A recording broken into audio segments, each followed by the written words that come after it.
لوگ سوال کرتے ہیں کہ کیا میلاد منانا حضور کی سنت سے ثابت ہے؟ صحابہ نے کیا، بات ختم ہو گئی۔ جب آقا علیہ السلام کی اپنی سنت سے ایک عمل ثابت ہو گیا تو اس کے بعد سارے سوالات ساقط ہو جاتے ہیں۔ آقا علیہ السلام نے خود اپنے میلاد کی خوشی منائی۔ یہ بہقی ہے سنن کبریٰ، اس کی جلد 9 ہے اور اس کا باب 43 ہے، 43۔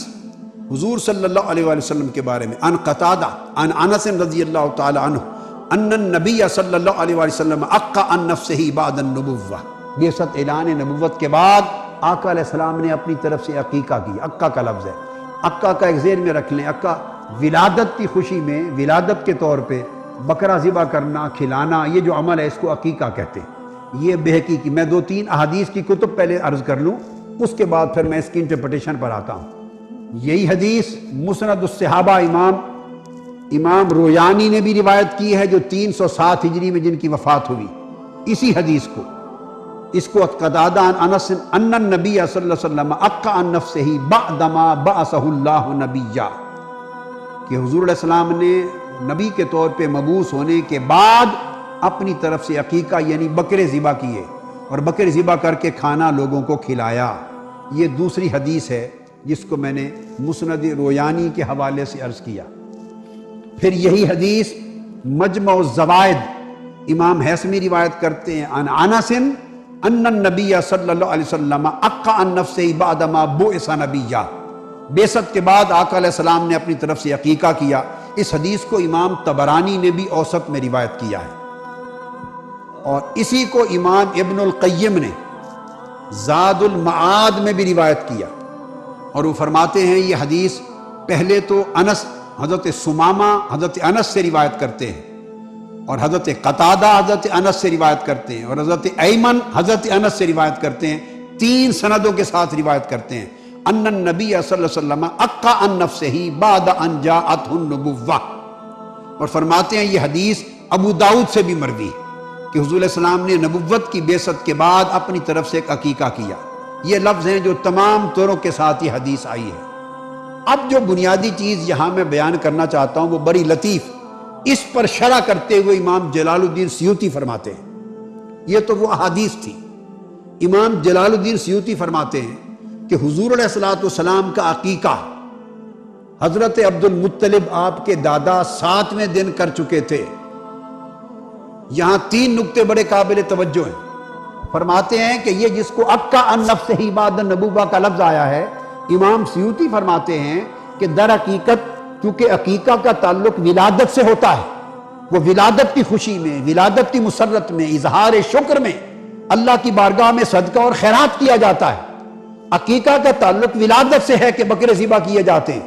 تو وہ فرماتے ہیں کہ چوں آقا علیہ السلام نے یہ خیرات کیا، یہ کھانا کھلایا، لوگوں کو دعوت دی اپنی ولادت کی نسبت سے، اس لیے عربی میں لفظ عقا استعمال ہو گیا، ورنہ شرعاً یہ عقیقہ نہ تھا، چونکہ عقیقہ تو آپ کے دادا جان حضرت عبد المطلب آپ کی ولادت کے 7ویں دن آلریڈی کر چکے تھے، اور عقیقہ شریعت میں ایک بار ہوتا ہے، دوبارہ اس کا اعادہ نہیں کیا جا سکتا۔ عقیقہ کبھی دوبارہ نہیں ہوتا، ایک ہی بار ہوتا ہے۔ جس کا عقیقہ نہ ہوا ہو اس کے بارے میں تو ہے کہ خود شریعت کی روح سے اس نے اپنا عقیقہ بعد میں کیا، اور جب آپ کا عقیقہ ہونا 7ویں دن سنت کے مطابق آپ کے دادا جان کے ہاتھوں ثابت ہے، اس کے بعد دوبارہ عقیقہ کرنا اس کا جواز نہیں ہے۔ یہ امام ابن عساکر میں کوٹ کر رہا ہوں، تاریخ دمشق الکبیر۔ امام ابن عساکر روایت کرتے ہیں حضرت عبداللہ ابن عباس رضی اللہ تعالیٰ عنہ فرماتے ہیں فلما ولد النبی صلی اللہ علیہ وآلہ وسلم عقا عنہ عبد المطلب بقبش وسماہ محمدا، جب حضور صلی اللہ علیہ وآلہ وسلم کی ولادت ہوئی، عبداللہ ابن عباس فرماتے ہیں تو آپ کے دادا جان عبد المطلب نے آپ کا عقیقہ کیا، ایک دمبا ذبح کر کے، بکر چھترا ذبح کر کے، اور آپ کا نام محمد صلی اللہ علیہ وآلہ وسلم اناؤنس کر دیا۔ یہ ایک ریفرنس ہے۔ اب اسی طرح امام ابن عبد البر الاستیاب فی معرفت الاصحاب میں لکھتے ہیں، اکرمہ حضرت عبداللہ ابن عباس سے روایت کرتے ہیں کہ ان عبد المطلب ختن النبی صلی اللہ علیہ وآلہ وسلم یوم سابعہ وجعل له مأدبہ حضرت عبد المطلب نے 7ویں دن حضور علیہ الصلوۃ والسلام کا عقیقہ کیا اور عقیقے میں چھترے ذبح کر کے آپ کا کھانے کا اہتمام کیا۔ اسی طرح زاد المعاد میں امام ابن القیم نے روایت کیا ہے، فرماتے ہیں ان جدہ عبد المطلب فرماتے ہیں سانا لہ مأدبۃ وسماہ محمدا۔ اکرمہ عبداللہ ابن عباس سے روایت کرتے ہیں کہ یہ یوم صابہ وجعلہ مأدبہ وسماہ محمدا، حضور کی ولادت کے 7ویں دن حضرت عبد المطلب نے حضور کا عقیقہ کر دیا تھا اور آپ کا نام محمد صلی اللہ علیہ وسلم اناؤنس کر دیا تھا۔ اب یہ امام جلال الدین سیوطی ہیں الخصائص الکبریٰ میں، ولما ولد النبی صلی اللہ علیہ وسلم عق عنہ عبد المطلب بکبش وسماہ محمدا، آپ کی ولادت کے 7ویں دن آپ کے دادا جان نے آپ کا کر دیا تھا۔ یہی امام ابن حجر اسقلانی نے فتح الباری میں بیان کیا ہے، اسی کو امام قرطبی نے احکام القرآن میں روایت کیا ہے، الغرض اسی کو سیرت حلبیہ میں امام حلبی نے بیان کیا ہے۔ تمام کتب اس بات پہ شاہد عادل ہیں کہ اور اس بات پر کوئی اختلاف نہیں ہے کہ آقا علیہ السلام کا عقیقہ ہو چکا تھا اور آپ کے دادا جان نے کیا تھا اور شریعت کے مطابق 7ویں دن کیا تھا۔ اور یہ بھی واضح ہو جائے کہ عقیقہ ہوتا ہی 7ویں دن ہے، اور اگر 7ویں دن نہ ہو تو پھر حکم ہے کہ 14ویں دن کیا جائے، اور 14ویں دن نہ ہو تو حکم ہے کہ 21ویں دن کیا جائے۔ یعنی 40 سال میں آقا علیہ السلام کی بعثت ہوئی اور 40-50 برس آقا علیہ السلام اپنا عقیقہ کیسے مؤخر کر سکتے ہیں؟ تو اس میں یہ اب ترمذی شریف کی کتاب میرے سامنے ہے، جامع ترمذی، اس کا باب ہے من العقیقہ۔ حضور علیہ السلام نے فرمایا، آقا علیہ السلام نے قال قال رسول اللہ علیہ وسلم الغلام مرتہن بعقیقتہ یذبح عنہ یوم السابع ویسمى ویہلک رأسہ، فرمایا کہ بچہ مرہون رہتا ہے، قرض دار رہتا ہے اپنے عقیقے کا جب تک 7ویں دن اس کا عقیقہ نہ کر دیا جائے۔ تو کیا یہ تصور کر لیا جائے کہ معاذ اللہ آقا علیہ السلام کو 50 برس اور 40 برس کی عمر کے بعد تک آپ نے اپنے آپ کو قرض دار رکھا ہو صدقہ اور خیرات کا، اور آپ کے دادا جان نے معاذ اللہ قرض دار رکھا؟ ناممکن ہے۔ فرمایا 8ویں دن عقیقہ کر دیا جائے کیونکہ بچہ قرض دار ہے اس صدقہ کا۔ پھر فرمایا امام ترمذی نے، اہل علم کہتے ہیں یستحبون ان یذبح عن الغلام العقیقۃ یوم السابع، اہل علم کہتے ہیں مستحب ہے کہ 7ویں دن عقیقہ کر دیا جائے تاکہ بچے کا قرض اتر جائے۔ فَإِن لَمْ يَتَحَيَّ یوم السابع یوم الرابع عشر، اگر 7ویں دن ممکن نہ ہو تو 14ویں دن کر دیا جائے، اگر 14ویں دن ممکن نہ ہو یوم حادم و 21ویں دن کر دیا جائے۔ امام جلال الدین سیوطی رحمۃ اللہ علیہ نے اب اس پوری بحث کو سمیٹا ہے اور بڑے خوبصورت انداز کے ساتھ۔ پہلی بات وہ لفظ کہ عقّ عن نفس بعد النبوہ، کہ نبوت کے بعد آقا علیہ السلام نے اپنی طرف سے بکرے ذبح کیے، لفظ عقّ آیا ہے، اس عقّہ سے بعضوں نے عقیقہ شرعی مراد لیا اور وہ بات غلط ہے، اس لیے کہ اس پر میں نے تمام احادیث سے یہ ثابت کر دیا کہ عقیقہ شرعی عقیقہ مسنونہ ملت ابراہیم کے مطابق آپ کے دادا 7ویں دن کر چکے تھے، اور احادیث نبوی نے فرمایا کہ عقیقہ ہوتا ہی 7ویں دن یا 14ویں یا 21ویں دن ہے، اور اگر نہ کیا جائے تو بچہ قرض دار رہتا ہے۔ تو اور یہ چونکہ دور جاہلیت میں بھی یہ سنت موجود تھی، ادا کر دی گئی۔ اگر کسی کو خیال آئے کہ وہ دور جاہلیت میں کیا گیا تھا اس لیے حضور نے عقیقہ دوبارہ دہرایا تو یہ بڑی جہالت کی بات ہوگی۔ اگر دور جاہلیت کی بات قابل قبول نہیں اور دہرانا پڑتا ہے تو حضور علیہ السلام کا پہلا نکاح حضرت خدیجہ الکبریٰ کا بھی دور جاہلیت میں ہوا تھا، بعثت سے پہلے ہوا تھا، آپ کی بعثت سے 15 سال پہلے ہوا تھا، 25 برس عمر تھی، تو 15 سال اعلان نبوت سے پہلے کا نکاح تھا، تو حضور علیہ السلام نے کیا نکاح بھی بعد میں دہرایا؟ استغفر اللہ العظیم، نہیں دہرایا۔ الا ما قد سلف، دور جاہلیت میں تو کسی کے گناہ ہو گئے ہوں تو وہ بھی بعد میں دہرائے نہیں جاتے، ان کی توبہ کی ضرورت نہیں پڑتی، چہ جائے کہ وہ حکام جو حکام خیر ہوں، حکام صالح ہوں، شریعت نے تو ان سارے کے سارے حکام کو برقرار رکھا ہے، لہذا عقیقہ نہیں دہرایا گیا۔ اس پر امام جلال الدین سیوطی نے فرمایا کہ والعقیقۃ لا تعاد مرۃ ثانیہ، یہ الحاوی للفتاوی امام سیوطی کے میرے پاس ہے، اس کا پہلا جلد 303 صفحہ پر فرماتے ہیں کہ عقیقہ شرعاً کبھی اس کا اعادہ نہیں کیا جاتا۔ اب سوال پیدا ہوتا ہے کہ جو آقا نے بکرے ذبح کیے، لوگوں کو دعوت دی، ایک اہتمام کیا، ایک لنگر تیار کیا، ضیافت کی اور کھانا کھلایا، تو وہ پوری ضیافت کس چیز کی تھی؟ فرمایا کہ اس کا اعتماد کیا جائے گا اس بات پر کہ ذالک علی ان الذی فعلہ النبی صلی اللہ علیہ وآلہ وسلم اظہارا للشکر علی ایجاد اللہ ایاہ رحمتا للعالمین وتشریعا لامتہ کما کان یصلی علی نفسہ فیستحب لنا ایضا اظہار شکر بمولدہ بالاجتماع واطعام الطعام ونحو ذلک من وجوہ القربات واظہار المسرات۔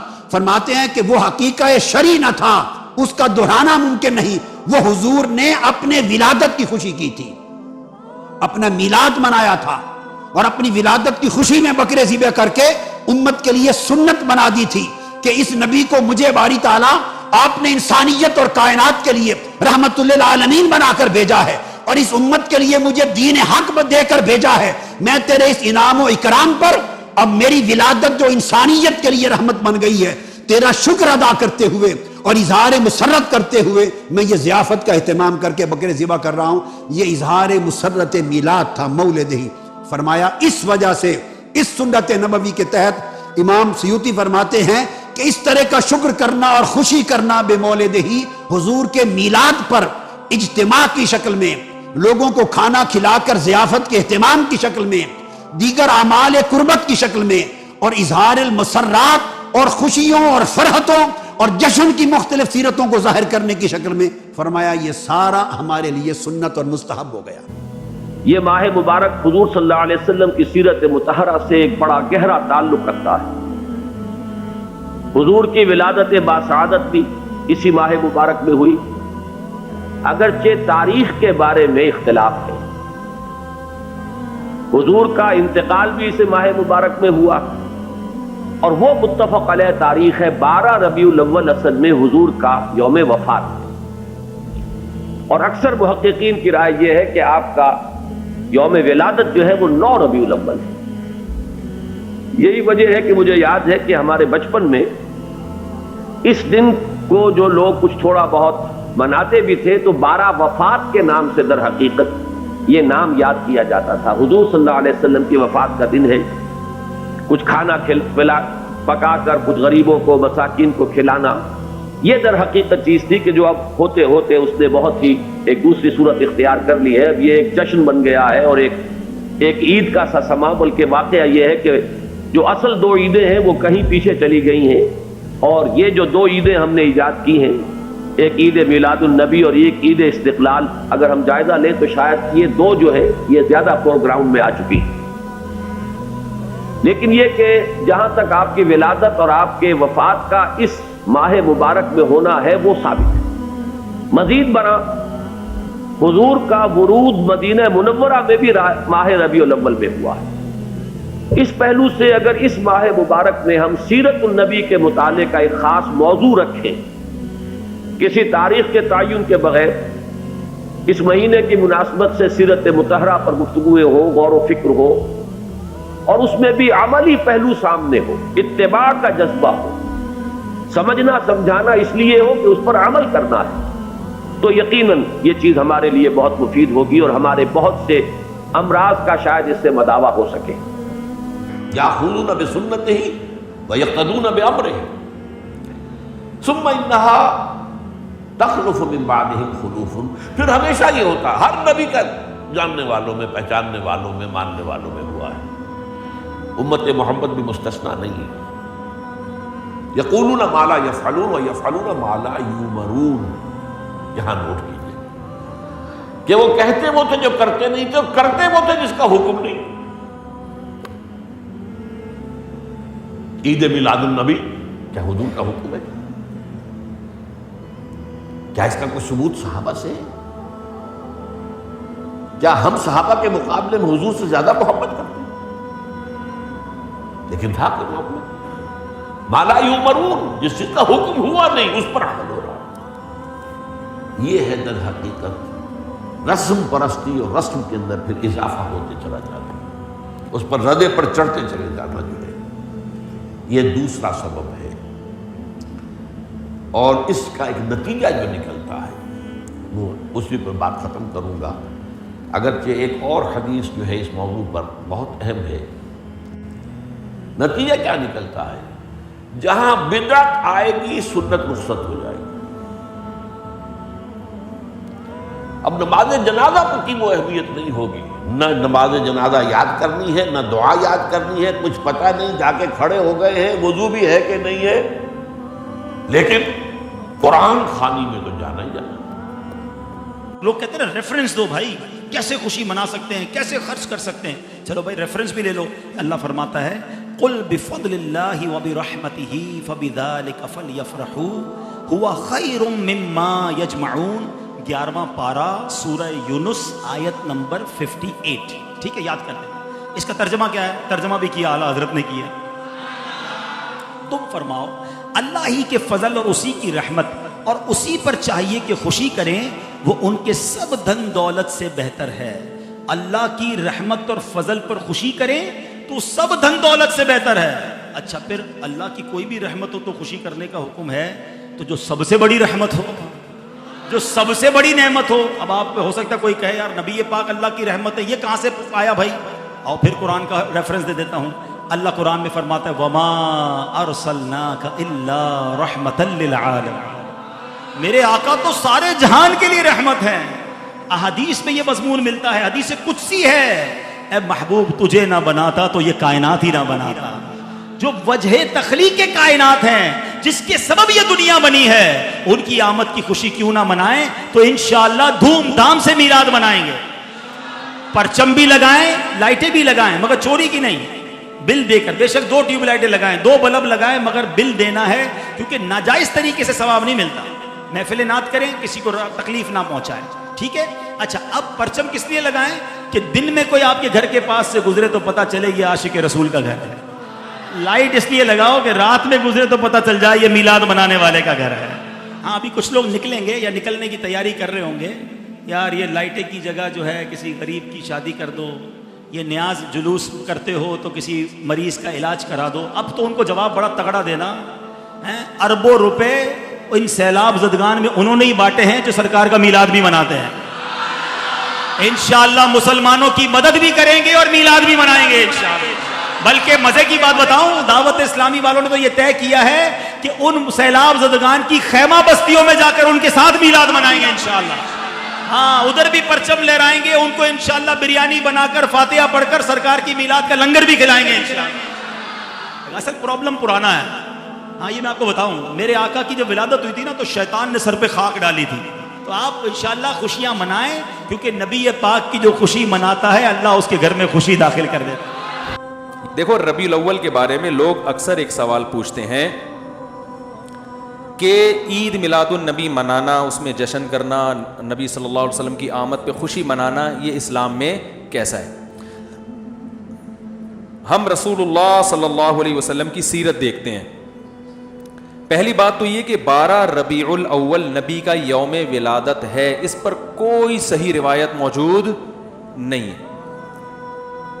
اگر ہے تو بھائی کوئی دکھا دے، بھائی یہ روایت ہے، اس کے یہ راوی ہیں، سارے ثقہ راوی ہیں. ایسی کوئی روایت موجود نہیں ہے. اور اس کی وجہ یہی ہے کہ اللہ تعالیٰ نے اپنے نبی کی ولادت کے دن کو امت سے چھپا لیا ہے تاکہ اس میں خرافات، کیونکہ پچھلی امتوں نے کیا نا اپنے انبیاء کی ولادتوں کے دن کے ساتھ. لیکن اگر فرض کر لیں، لوگ بحث کرتے ہیں نہیں جی فلاں نے لکھا ہے تو فلاں نے لکھا ہے، چلو مان لیا کہ 12 ربیع الاول نبی کا یوم ولادت ہے، تو ہمیں رسول اللہ صلی اللہ علیہ وسلم کی سیرت میں یوم ولادت پہ کیا کرنا ملتا ہے؟ احادیث صحیحہ سے صحیح حدیث ہے کہ نبی صلی اللہ علیہ وسلم پیر کے دن کا روزہ رکھتے تھے. صحابہ نے پوچھا کیوں؟ آپ نے فرمایا یہ میرا یوم ولادت، پیر کو آپ پیدا ہوئے. اب دیکھو پیر کو نبی نے روزہ رکھ کے یہ بتا دیا کہ اس میں عید کا تصور نہیں ہے، کیونکہ عید اور روزہ جمع بولنا پڑے گا آپ لوگوں کو، جمع نہیں ہو سکتا. اب اس کو سیلیبریٹ نہیں کیا جا سکتا. جس دن روزہ ہو جائے گا نا، اب وہ سیلیبریٹ کرنا اس کو ممکن ہے ہی نہیں، اس میں جشن کا تصور ہی ختم ہو گیا.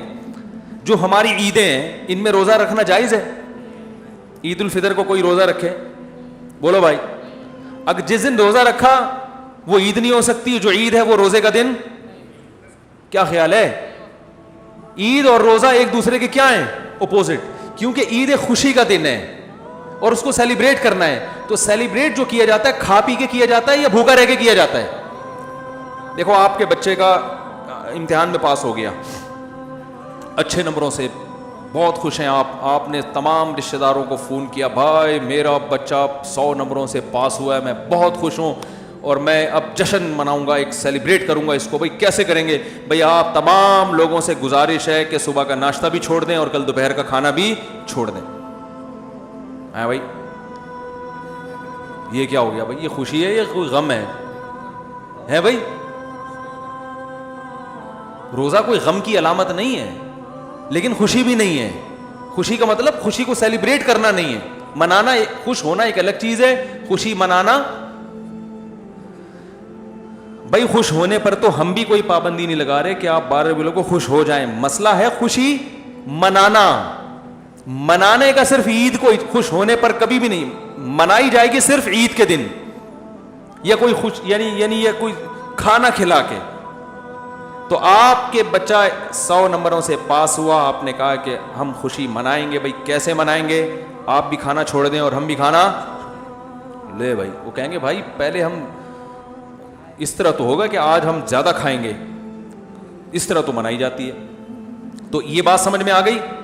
دوسری بات, دوسری دلیل, جمعے کا دن بھی چھوٹی عید ہے نا, اس کو بھی عید کہا گیا ہے روایتوں میں.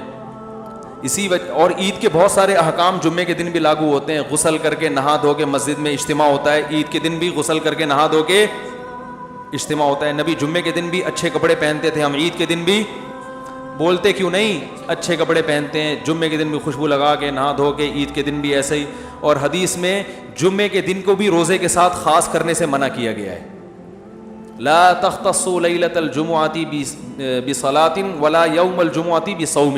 حدیث میں آتا ہے جمعے کی جو رات ہے اس کو عبادت کے ساتھ خاص مت کرو اور جمعے کے دن کو روزے کے ساتھ خاص مت. جمعے کو روزہ رکھنا کوئی اضافی فضیلت نہیں ہے. ویسے جائز ہے روزہ رکھنا کہ آپ کی چھٹی جمعے کو ہوتی ہے اس لیے رکھ لیا تو ایک الگ بات ہے, لیکن اس کو خاص فضیلت دے کے رکھنا تو یہ مکمل عید تو نہیں ہے. اس میں عید کا لک بہرحال بولو بھائی ہے, خطبہ بھی ہے, جیسے عیدین میں خطبہ بھی ہوتا ہے, 2 رکعتیں ہیں عیدین میں بھی 2 رکعت, تو لک ہے اس میں. اب ذرا ٹیکنیکل پوائنٹ کو سمجھیے گا آپ لوگ. یہودی سب سے پرانی قوم ہے, ان کے لیے جو مقدس دن تھا وہ کون سا تھا؟ ہفتہ, اور وہی ان کی چھوٹی عید تھا. سب سمجھ رہے ہیں نا, اسی میں وہ اجتماع کرتے تھے. عیسائی اس کے بعد آئے, ان کے لیے کون سا ہوا؟ اتوار کو, جو ہفتے کے بعد ہے. مسلمان ان کے بھی بعد آئے, تو ہمارے لیے کون سا ہونا چاہیے تھا؟ پیر. اور یہ یوم ولادت بھی تھا تو اس کو تو زیادہ فضیلت ہونی چاہیے تھی نا بھائی, عقلی لحاظ سے بھی اور جو حکمت ہے اس کے لحاظ سے بھی. عقلی لحاظ سے اس لیے کہ وہ پہلے تھے تو ہفتہ, پھر اس کے بعد اتوار, تو اب ہمارے لیے پیر. اور اس لیے بھی کہ نبی کا یوم ولادت ہے تو یہ بطریق اولا پیر کے دن کو فضیلت ملنی چاہیے تھی کیونکہ وہ نبی کا یوم ولادت ہے. لیکن چونکہ اس میں عید کا کانسیپٹ ہے نا, اس لیے پیر کا نہیں ہوا بلکہ ریورس کر کے کہاں لے گئے؟ جمعے کی طرف. تو پیر کے دن یا نبی کے یوم ولادت سے عید کا کانسیپٹ اسلام نے کھرچ کھرچ کے نکال دیا ہے کہ اس میں عید کا کانسیپٹ ہو ہی نہیں سکتا, اپوزٹ ہے اس کا, روزہ ہے. بات آ رہی ہے سمجھ میں؟ اس لیے 12 ربیع الاول اگر نبی کا یوم ولادت ہے بھی تو بہت کچھ بھی اگر کرنا ہے تو روزہ رکھنا, ہم تو اس کے بھی قائل نہیں ہیں روزے رکھنے کے, کیونکہ نبی نے پیر کا رکھا ہے, 12 ربیع الاول کا نہیں رکھا. لیکن اگر آپ کو کھینچ تان کے کچھ نہ کچھ ثابت کرنا ہی ہے تو آپ اس دن کو روزے کا تو قرار دے سکتے ہیں. آپ اس دن کو سیلیبریٹ کرنا یا عید قرار دینا آپ کے لیے ممکن, قرآن و سنت نبی کی تعلیمات کے مطابق عید کا دن قرار دینا ممکن نہیں ہے, آپ ممکن نہیں ہے. دوسری بات, ابھی بات مکمل نہیں ہوئی ہے, ایک پوائنٹ اور رہ گیا. اسلام میں عیدیں صبح کے وقت ہوتی ہیں, رات کو عیدیں غیر مسلموں کی ہوتی ہیں. کرسمس زیادہ جوش و خروش سے کب منایا جاتا ہے؟ رات کو, کیونکہ اس میں ڈھول ڈھمکے ہوتے ہیں, لائٹنگ ہوتی ہے. لائٹنگ رات کو جچتی ہے, دن میں لائٹنگ بولو بھائی نہیں. جبکہ اسلام کے جو تہوار ہیں وہ کب ہوتے ہیں؟ صبح کے وقت. صبح صبح آپ اشراق کے وقت آؤ گے, نماز پڑھو گے, سوئیاں کھاؤ گے, گلے ملو گے, پتلی گلی سے نکل لو. عید الاضحیٰ میں بھی صبح صبح آؤ گے, نماز پڑھو گے, قربانی کرو گے, گوشت کھاؤ گے, ٹھیک ہے نا. یہ سب کام تبھی فقہا نے لکھا ہے کہ مغرب کی نماز کے بعد جانور کو قربان کرنا مکروہ ہے, جائز ہے مگر مکروہ, کیونکہ شاعر اسلام میں سے ہے دن میں ہوگا. یہ رات کو شریعت نے اس لیے نہیں رکھا کہ رات کا وقت نا گناہوں کی طرف لے جاتا ہے. جب خوشی منائی جاتی ہے تو رات کو انسان ٹریک سے ہٹنے کا خطرہ زیادہ ہوتا ہے, جبکہ 12 ربیع الاول کو جو عید منائی جاتی ہے وہ دن میں زیادہ منائی جاتی ہے یا رات کو. ساری لائٹنگ رات کو ہوتی ہے, ساری جو نعت اور میوزک کے ساتھ وہ سب کب ہو رہا ہے, رات کو. یہ خود اسلام کے مزاج کے خلاف ہے. تو پتہ ہی چلتا ہے بھائی, بہت معذرت کے ساتھ, کسی پہ طنز مقصد نہیں ہے. دیکھو اللہ اس کے رسول صلی اللہ علیہ وسلم کو فالو کرنا یہ عشق نبی ہے اصل. یاد رکھو, محبت میں جذبات پہ کنٹرول کرنا یہ زیادہ مشکل کام ہے, اور جذبات سے ہٹ کے, جذبات سے مغلوب ہو جانا یہ آسان بہت ہے, لیکن یہ حقیقی محبت کی علامت نہیں ہے. جب محبت ہو نا کسی کو تو اپنے جذبات کو حدود کے اندر رکھے انسان محبت کا اظہار کرے. اپنے جذبات کو غالب کر لینا, نبی کا عشق ہر مسلمان کو ہے, ہر ایک کا دل چاہتا ہے یہ کرے یہ کرے یوں کرے نبی کی یاد میں, لیکن آپ اپنے اس جذبات پہ کنٹرول کریں. بولے بھائی رسول اللہ صلی اللہ علیہ وسلم کی جو اطاعت ہے وہ پہلے ہے, اپنے جذبات بعد میں. مجھے ایک صاحب نے سوال پوچھا, کہنے لگے میلاد کس کو منانا چاہیے؟ میں نے کہا اس بیٹی کو منانا چاہیے میلاد جو زندہ ہوتی تھی تو دفن کر دیا جاتا تھا, پر میرے رسول نے فرمایا اب جو بیٹی پالے گا نا میں اس کا بازو پکڑ کے جنت میں ساتھ لے کے جاؤں گا. میں نے کہا میلاد اس ماں کو منانا چاہیے جس کا بیٹا گلے میں رسی ڈال کے ماں کو منڈی میں بیچ آتا تھا. میرے مصطفیٰ کریم نے فرمایا جنت 7 آسمانوں کے اوپر سدرۃ المنتہا کے پاس تھی, پر میں نے وہاں سے کھینچ کے لا کے ماں کے قدموں کے نیچے رکھ دی ہے. میلاد اس باپ کو منانا چاہیے جس کی اولاد ڈنڈوں سے مارتی تھی, پر رسول کریم علیہ السلام نے فرمایا سن لو سن لو سن لو, اب جس کا ابا راضی ہوگا اسی کا اللہ راضی ہوگا. میں نے کہا میلاد اس غریب کو منانا چاہیے جو بھینس کی طرح بکری کی طرح منڈی میں بکتا تھا, پر مصطفیٰ نے کالے رنگ والے حبشی غلام کو سینے سے لگا کے کہا غریبوں کو چھوٹا نہ سمجھنا, میں اللہ کا رسول جب جنت میں جاؤں گا تو آگے بھی غریب ہوں گے, پیچھے بھی غریب ہوں گے, دائیں بھی غریب ہوں گے, بائیں بھی غریب ہوں گے. فرمایا امیر ویٹنگ لسٹ میں ہوں گے, 500 سال بعد جنت میں جائیں گے, غریبوں کے لیے جنت کے دروازے 500 سال پہلے ہی کھلوا دوں گا. اسے منانا چاہیے, میلاد منانا چاہیے. اور میں نے کہا مولوی سن, تجھے پوچھتا کوئی نہ, تیرا ذکر کوئی نہ کرتا, لیکن تو منبر پہ بیٹھا ہے, تو محمد عربی کے نام کا کھا رہا ہے, تو علی کے نام کا کھا رہا ہے, تو عمر عثمان اور ابو بکر کے نام کا کھا رہا ہے, تو حسنین کا صدقہ کھا رہا ہے. تجھے نہ تیری کبھی کسی نے برادری پوچھی, نہ کبھی تیرا کسی نے ایڈریس پوچھا, نہ کبھی کسی نے تیری سند پوچھی. لوگ تیرے نعرے لگاتے ہیں, لوگ تیرے ہاتھ چومتے ہیں. پھر مان جا کہ تجھے صبح بھی میلاد منانا ہے, شام بھی میلاد منانا ہے, اور تجھے یہ کہنا چاہیے خس خس جنہ قدر نہیں میرا, ایتے صاحب نو وڈیائیاں میں گلیاں دا روڑا کوڑا, ایتے محل چڑھایا سائیاں, تیرا کام تھا تیری آنکھیں بھیگی رہتی. اور اس بوڑھے کو بھی میلاد منانا چاہیے جس کے بارے میں میرے نبی پاک نے فرمایا سفید داڑھی والے کی جس نے عزت کی اس نے تو رب کی عزت کی, اس نے تو رب کی عزت کی. میرے بھائی اس مزدور کو بھی میلاد منانا چاہیے جس کے بارے میں نبی پاک نے فرمایا جو اپنے ہاتھوں پہ چھالے ڈال کے مزدوری کرتا ہے میں نے تو اسے رب کریم کا دوست بنا دیا ہے. ہر اس طبقے کو میلاد منانا چاہیے جسے میرے رسول نے عزت عطا فرمائی. اس بہن کو بھی میلاد منانا چاہیے جس کے بارے میں نبی پاک نے فرمایا اگر کسی کا باپ چلا جائے اور اس کے حصے میں بہنیں آ جائیں, 4 بہن 3 بہنیں یا 2 بہنیں بیاہ کے جو آیا تبے سے, میرے محبوب نے فرمایا میری انگلیاں جڑی ہوئی ہیں نا, اس طرح میں اسے اپنے ساتھ جوڑ کے جنت میں لے کے جاؤں گا. اس بہن کو میلاد نہیں منانا چاہیے. میرے رسول پاک نے فرمایا جس کی بیٹی واپس آ جائے, طلاق ہو گئی یا بیوہ ہو گئی, واپس آ گئی, نام بچ سکی, واپس آ گئی, فرمایا واپس آنے والی بیٹی کی جو باپ خدمت کرے گا، میرے رسول پاک فرماتے ہیں میں قیامت میں اس کا سفارشی بنوں گا۔ تو اس بیوہ کو اور طلاق یافتہ کو میلاد نہیں منانا چاہیے؟ وہ اس رسول کا ذکر نہیں کرے گی جس نے اتنا درجہ دے دیا، اتنا نواز دیا؟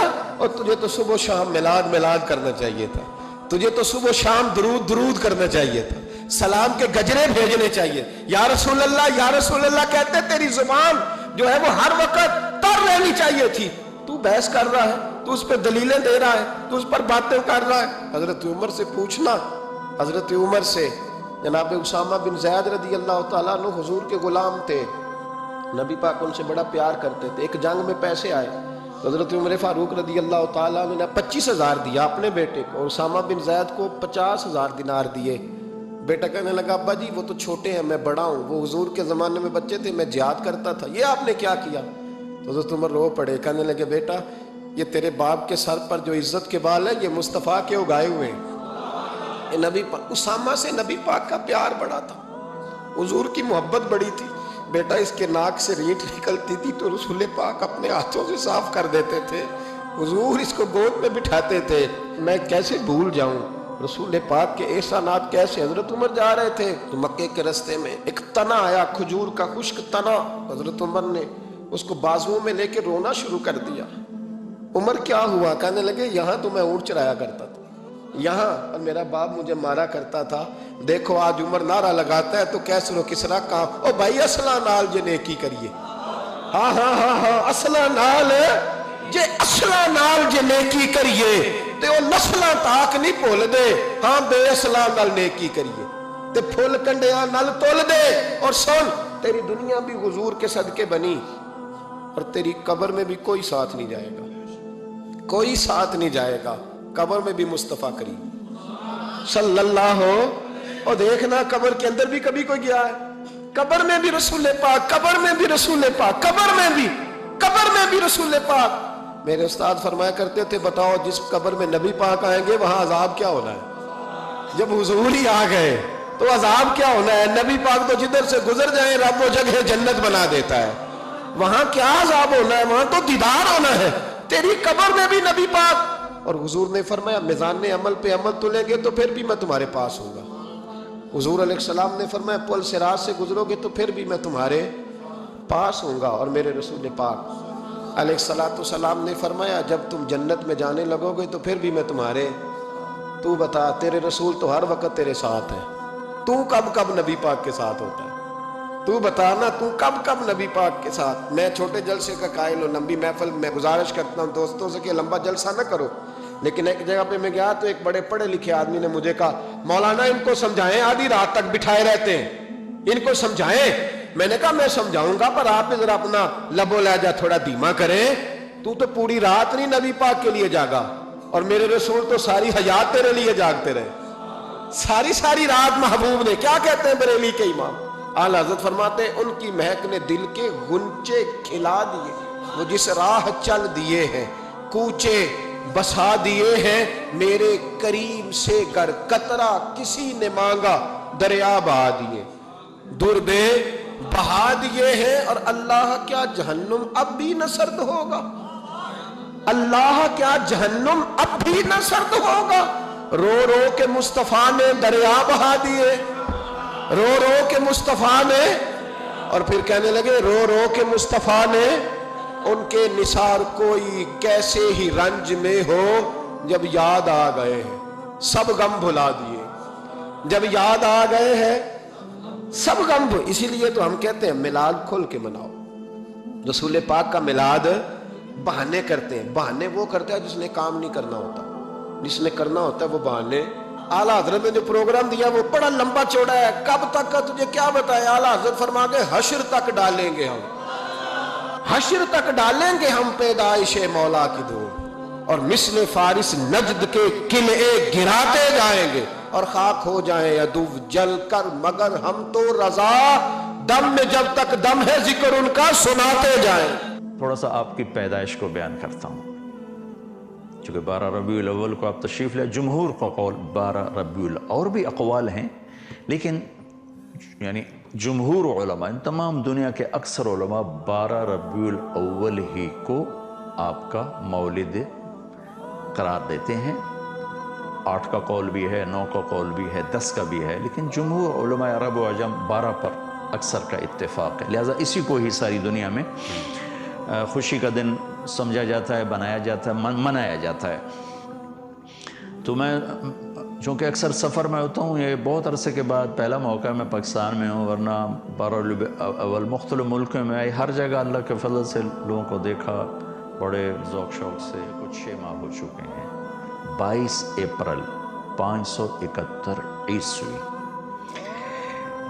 اور صبح کے 4:20۔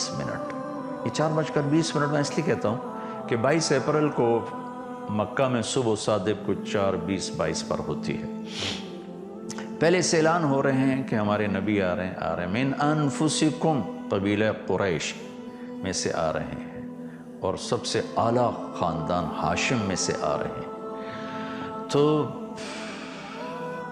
آپ کے پاس اس وقت شفا بنت اسود، یہ عبد الرحمن بن عوف رضی اللہ تعالیٰ عنہ کی والدہ ہیں، یہ بطور دایا کے لیڈی ڈاکٹر کے حضرت آمنہ کے ساتھی، آمنہ بنت وہب بنو زہرہ میں سے ہیں۔ تو آپ کی پیدائش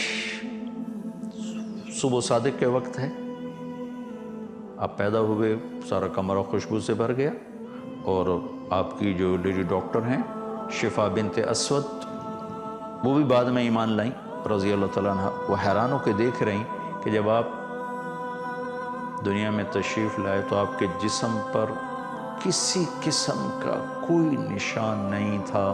بچے پیدا ہوتے ہیں، اپنے ساتھ کتنی ماں کے پیٹ سے چیزیں ان کے اوپر لگی ہوتی ہیں، آپ دھلے ہوئے صاف ستھرے باہر تشریف لائے۔ ناف اور آنت ملی ہوتی ہے، پھر اس کو کاٹا جاتا ہے۔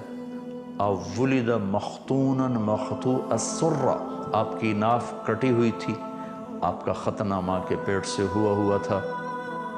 صاف پاک پوتر پیدا ہوئے، وہ دیکھ کے حیران ہو رہی، اور آمنہ کو دکھا رہی، وہ بھی حیران ہو رہی۔ تو ماں کے پہلو میں لٹایا، جو ہی پیچھے ہٹیں تو آپ نے کروٹ بدلی، پورے سجدے میں گئے، فل سجدہ کیا لمبا۔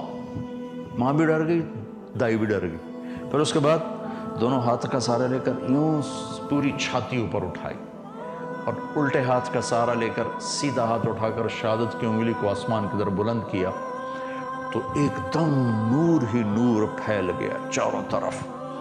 اور حضرت آمنہ فرماتی ہیں کہ میں نے ایران کے، شام کے، حیرہ کے محل دیکھے، تو ڈر گئیں، بچے کو اٹھا کے گود میں لیا، تو ایک دم سارے کمرے میں ایک دھند بھر گئی، جیسے آج کل دھند ہے 2 فٹ پہ نظر نہیں آتا، سارے کمرے میں دھند بھر گئی، اور قریب گود کا بچہ نظر نہیں آ رہا۔ دھند میں سے ایک آواز آئی، طوفوا بہ مشارق الارض و مغاربہا، اس بچے کو مشرق، مغرب، شمال، جنوب سب پھرا دو، لیعرفوا باسمہ ونعتہ وصورتہ، تاکہ کل کائنات جان لے ان کی ذات کو، ان کے نام کو، ان کے صفات کو، اور یہ جان لے کہ یہی ہیں جن کے پیچھے چل کے منزل ملے گی، ان کے ہاتھوں میں ہاتھ دیں گے تو اللہ تک پہنچیں گے، ورنہ بھٹک جائیں گے، دنیا بھی برباد اور آخرت بھی برباد۔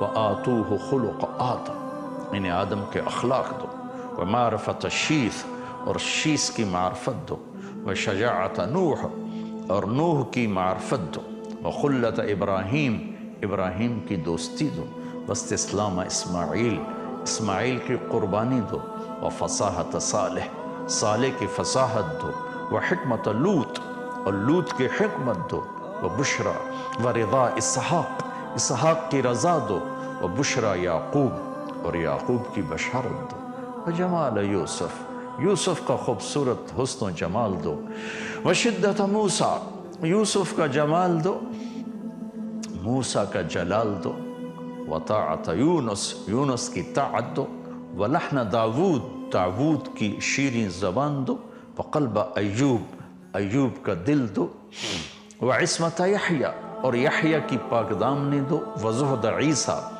اور عیسیٰ کا زہد دو علیہم الصلوات والتسلیمات، واغمسوہ فی اخلاق النبیین، اور تمام نبیوں کے اخلاق میں تمام نبیوں کے اخلاق اس بچے کو عطا کیے جائیں، ان اخلاق میں اس بچے کو غوطہ دیا جائے۔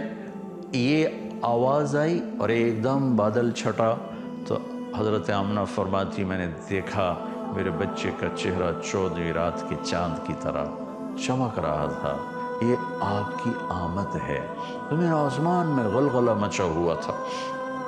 ایک سمندر کی مچھلی نے دوسرے سمندر کی مچھلیوں کو جا کے مبارک دی، ساری دنیا کے بت زمین پر گر گئے۔ ایران کے لوگ آگ کی پوجا کرتے تھے، تو 1000 سال سے ایران میں آگ کے پجاریوں کا راج تھا، تو 1000 سال سے آگ مسلسل جل رہی تھی، اس میں اود کی لکڑی ڈالی جاتی تھی اور اگر کی لکڑی اور ڈالی جاتی تھی، ایک دم آگ بجھ گئی۔ ایران کے بادشاہ نوشیروان نے محل بنایا تھا قصر ابیض، اور وہ اتنا مضبوط محل تھا کہ عباسی دور میں ابو جعفر منصور نے توڑنا چاہا تو توڑ نہیں سکا، اتنی مشکل پیش آئی اس کو توڑنے میں۔ ایک دم اس کے 14 بڑے بڑے برج دھڑم سے زمین پر گرے،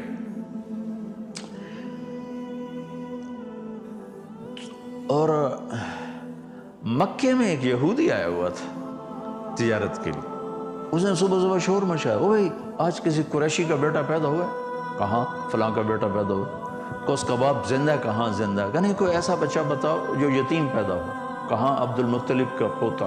کہا مجھے دکھاؤ۔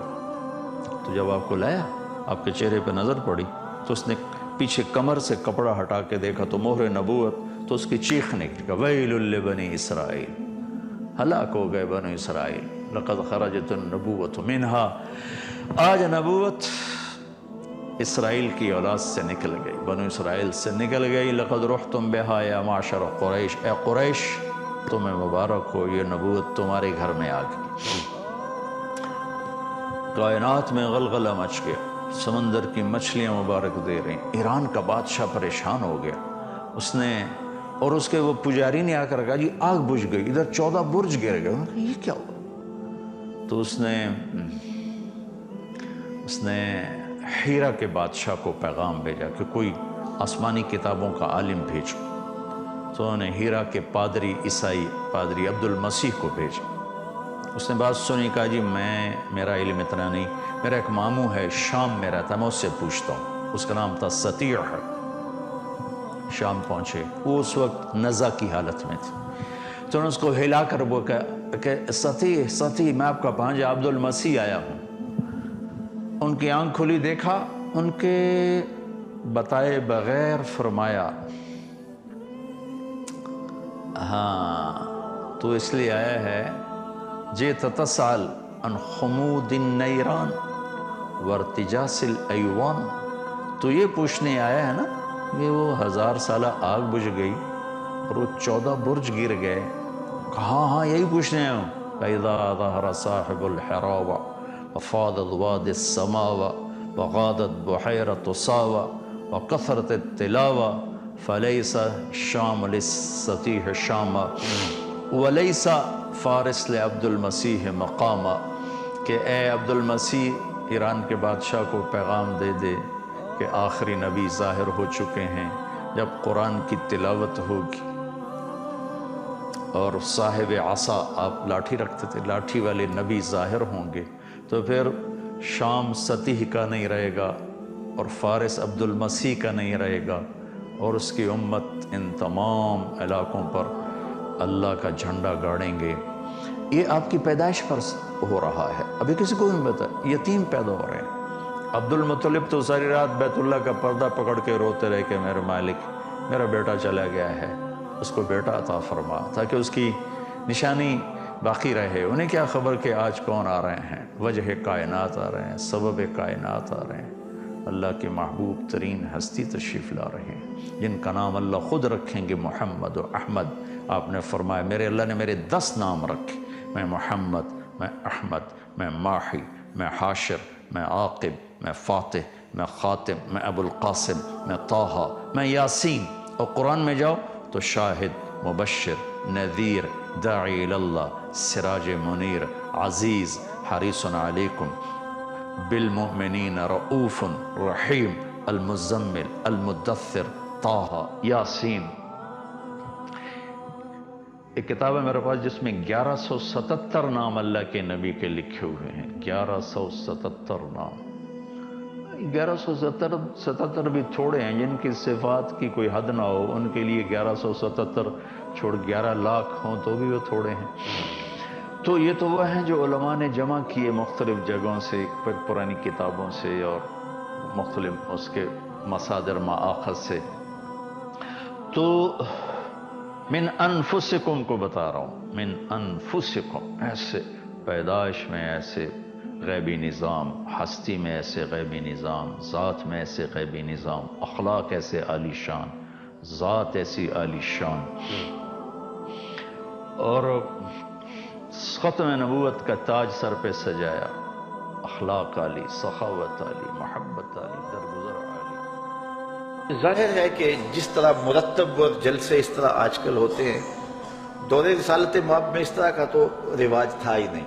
اب جتنے بھی مسالک اور مذاہب کے اندر ہوتے ہیں، پروگرام ہیں، جلسے ہیں، تقریبات ہیں، جلوس ہیں، تو اس طرح کا سٹائل اس دور میں تو یقیناً تھا نہیں. مرور زمانہ کے ساتھ جو ہے یہ چیزیں آ گئی، لیکن روح اگر وہی ہے تو اختلاف نہیں ہے. باقی اس عنوان سے بیٹھے ہوں، بات کی ہو، تو یہ صحیح احادیث سے ثابت ہے. حضرت امیر معاویہ رضی اللہ تعالیٰ عنہ کی مرویات سے ہے کہ حضور علیہ السلام مسجد نبوی میں تشریف لائے تو صحابہ بیٹھے ہوئے تھے. تو بیٹھ کر کے وہ ان کا باہمی کسی عنوان سے گفتگو کا، جلسے کا سٹائل تھا، بلکہ حدیث کے لفظ ہیں کہ حضور آئے تو فرمایا ما اجلسکم، تم کیوں بیٹھے ہوئے ہو، تمہارے اس جلوس کا، بیٹھنے کا، جلسے کا کیا مقصد ہے؟ تو صحابہ نے جو جواب دیا وہ سننے کے قابل ہے. انہوں نے کہا جلسنا نذکر اللہ و نحمدہ علی ما ہدانا للاسلام و من علینا بک. حضور ہمارے بیٹھنے کا مقصد یہ ہے کہ ہم اللہ کی حمد بول رہے ہیں، اس کی ثنا کر رہے ہیں، اس کا شکریہ ادا کر رہے ہیں اس بات پر کہ اس نے ہمیں ہدایت اسلام دی اور آپ کی صورت میں ہمارے اوپر کرم فرمایا. وَمَنَّ عَلَيْنَا بِكَ، آپ کی صورت میں ہمارے اوپر کرم کیا. اور اگر اس کو حضرت حسان بن ثابت کے لہجے میں دیکھنا چاہو تو ان کے صریح لفظ یہ ہیں مَنَّ عَلَيْنَا رَبُّنَا أَن بَعَثَ فِينَا مُحَمَّدًا صلی اللہ علیہ وسلم. ہمارے رب نے ہمارے اوپر احسان کیا ہے کہ محمد عربی عطا کر دیا. اور اگر اس کا اردو میں منظوم ترجمہ چاہو تو یہی ترجمہ ہوگا فضل رب العلا، اور کیا چاہیے، مل گئے مصطفیٰ، اور کیا چاہیے. من علینا ربنا ام بعث فینا محمد. تو انہوں نے کہا کہ ہم اس پر اللہ کا شکریہ ادا کر رہے ہیں کہ اللہ نے آپ کی صورت میں ہمارے اوپر احسان کیا ہے. جب صحابہ نے یہ بات کہی تو حضور مسکرا کے گزر جاتے، کہتے کہ اچھا کام ہے، اور اگر اچھا نہیں تھا تو روک دیتے. لیکن حضور فرمایا کیا صحابہ تم اس بات پہ قسم اٹھا سکتے ہو کہ اسی لیے بیٹھے ہو؟ تو صحابہ کو حیرت تو ہوئی ہوگی کہ اس بات پر قسم لینے کا کیا مقصد ہے. لیکن حضور نے کہا تو انہوں نے برجستہ عرض کی حضور ہم اللہ کی قسم اٹھا کے کہتے ہیں اسی لیے بیٹھے ہو. حضور نے باقاعدہ حدیث میں آتا ہے، مسلم کی روایت ہے، سنن نسائی میں ہے، باقی کتب حدیث میں، حضور علیہ السلام نے ان سے قسم مانگی مجھے قسم دو کہ تم اسی لیے بیٹھے ہوئے ہو. تو صحابہ نے عرض کی حضور ہم اللہ کی قسم اٹھا کے کہتے ہیں ہم اسی لیے بیٹھے ہیں. تو حضور نے قسم مانگی ان سے اور انہوں نے سب نے باقاعدہ قسم دی ہم اللہ کی قسم اٹھاتے ہیں، ہم اسی لیے بیٹھے ہیں کہ آپ کی صورت میں اللہ نے جو ہمارے اوپر انعام کیا ہے اس پر اللہ کا شکر ادا کر رہے ہیں. تو جب صحابہ سے باقاعدہ حضور نے قسم لے لی اور انہوں نے قسم دے دی تو حضور علیہ السلام نے فرمایا صحابہ میں تم سے جو قسم لی ہے وہ کسی تہمت کی بنیاد پر نہیں لی. کوئی شک نہیں تھا تمہارے قول کی صداقت پر کہ میں نے قسم سے تصدیق چاہی ہو، بلکہ ماجرا کچھ اور تھا. اور وہ کیا تھا کہ میں حجرے میں تھا، اتانی جبریل علیہ السلام، میرے پاس حضرت جبریل امین آئے. تم باہر بیٹھ کے مجلس کر رہے تھے اور میں حجرے میں بیٹھا ہوا تھا. اتانی جبریل علیہ السلام، اور میرے پاس جبریل امین آئے. فاخبرنی ان اللہ یباہی بکم الملائکہ مجھے جبریل نے آ کے خبر دی، اے صحابہ تمہارے اس عمل پر اللہ فرشتوں میں فخر کر رہا ہے، تمہارے اس عمل پر، فَأَخْبَرَنِي أَنَّ اللَّهَ يُبَاهِي بِكُمُ الْمَلَائِكَةَ، تمہارے اس عمل پر اللہ فرشتوں میں ناز کر رہا ہے، فرشتوں میں فخر کر رہا ہے کہ میں نے ان کو ایک نعمت دی تھی، کتنے قدردان ہیں کہ اب بھی بیٹھ کے اس کا شکریہ ادا کر لیں۔ اللہ اکبر۔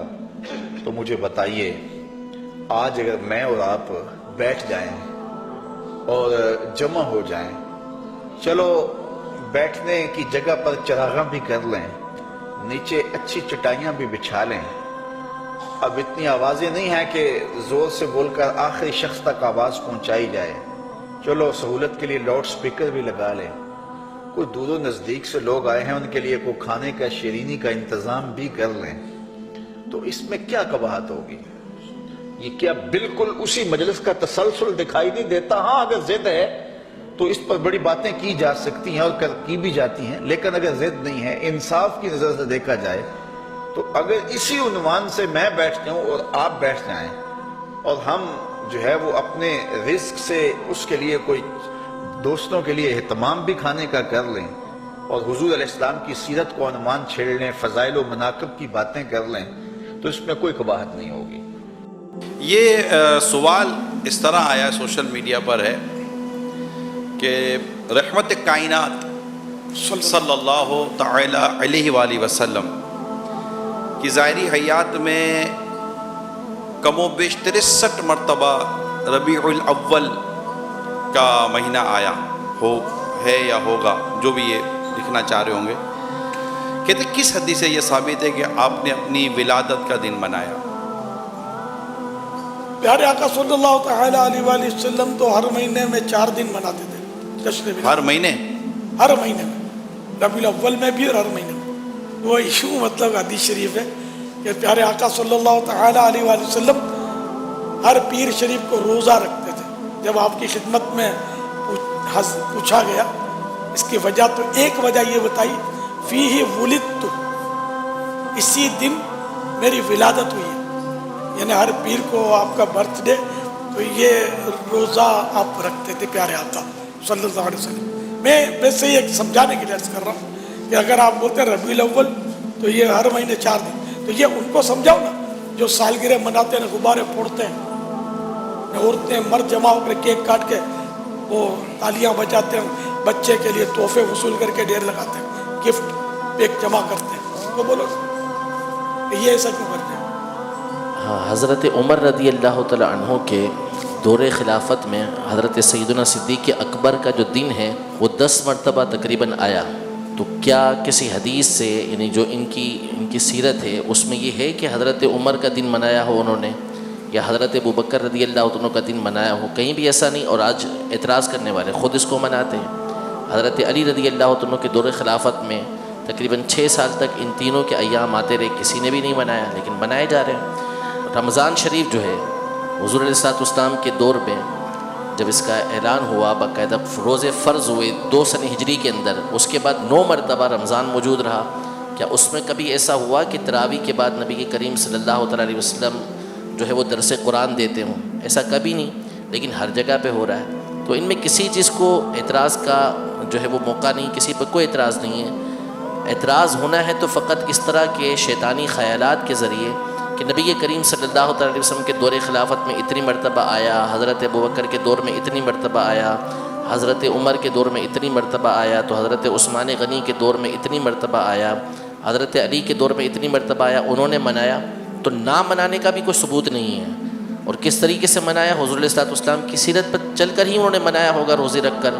لیکن اسی طرح کے بہت سارے امور ہیں جو اس دور کے اندر آئے لیکن انہوں نے نہیں کیے، آج ہمارے دور میں وہ ہو رہے ہیں، اور وہ دینی کام ہیں جو کیے جا رہے ہیں، لیکن اس کے اوپر کسی کو کوئی اعتراض یہ نہیں ہوتا۔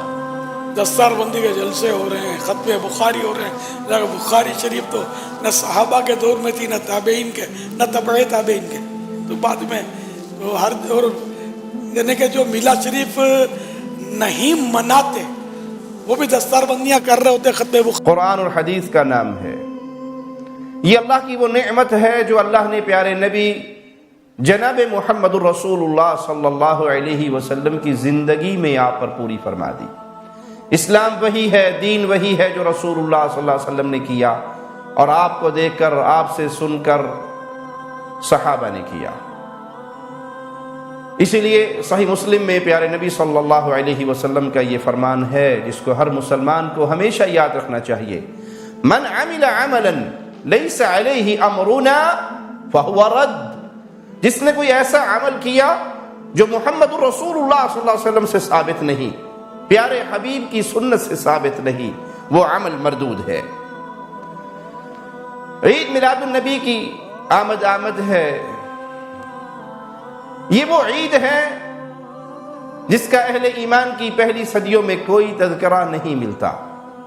6 صدی ہجری میں اس کی ابتدا موصل کے بادشاہ ملک مظفر نے کی، جس کو منانے والے بھی تسلیم کرتے ہیں کہ اس عید کا تذکرہ نہ تو پیارے نبی صلی اللہ علیہ وسلم کے دور میں، نہ آپ کے بعد جو وہ بہترین ادوار جن کی آپ نے گارنٹی دی اس دور میں اس کا وجود نہیں تھا. اب جب لوگوں میں شعور بیدار ہو رہا ہے اور لوگ اپنے مولویوں سے سوال کرتے ہیں کہ ہم عید میلاد النبی پہ یہ کچھ کر رہے ہیں، یہ کہاں سے ثابت ہے، تو بجائے میلادی ان کو دلیل دینے کے من پسند سوالات اپنے مریدوں سے کرواتے ہیں اور ان پہ بے عقلوں جیسی گفتگو کر کے خوش ہو جاتے ہیں. اسی طرح ایک قادری صاحب سے سوال کرتا ہے کہ ہم اتنے بلب لگاتے ہیں، اتنی لائٹنگ کرتے ہیں، تو یہ تو فضول خرچی ہے. ایک سوال آیا ہے کہ یہ جو آپ لوگ 12ویں پر جو چراغاں کرتے ہیں، اس سے بہتر یہ نہیں ہے کہ کسی غریب کی شادی کروا دیں، کسی غریب کی مدد کر دیں یا اور کچھ کر دیں؟ اگر یہ دین ہے، اگر یہ اسلام ہے، تو قادری صاحب کو قرآن حکیم کی آیت پڑھنی چاہیے تھی، رسول کریم صلی اللہ علیہ وسلم کی حدیث سنانی چاہیے تھی. نہ ان کو قرآن کی آیت نصیب ہوئی، نہ پیارے نبی کی حدیث، کیونکہ ان دونوں لحاظ سے یتیم ہے.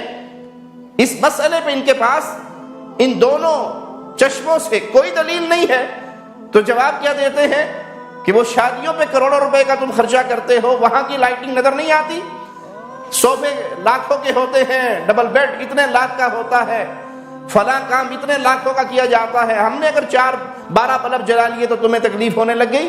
یہ مشورہ اس کو دو جو اپنی شادی میں کروڑوں روپے خرچ کرتے ہیں، 150 غریبوں کی شادیاں ہو جائیں گی اس میں.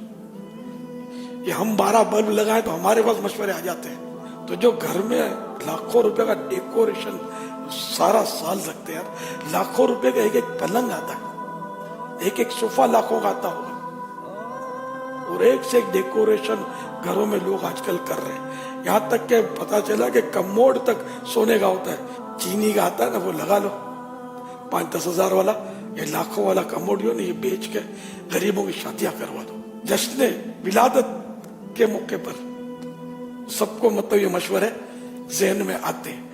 معاملہ یہ نہیں ہے کہ کہاں پیسے زیادہ لگے اور کہاں پیسے کم. اگر کوئی شادیوں پہ یہ بے وقوفوں والی حرکتیں کرتا ہے تو بے وقوف ہے، کم علم ہے.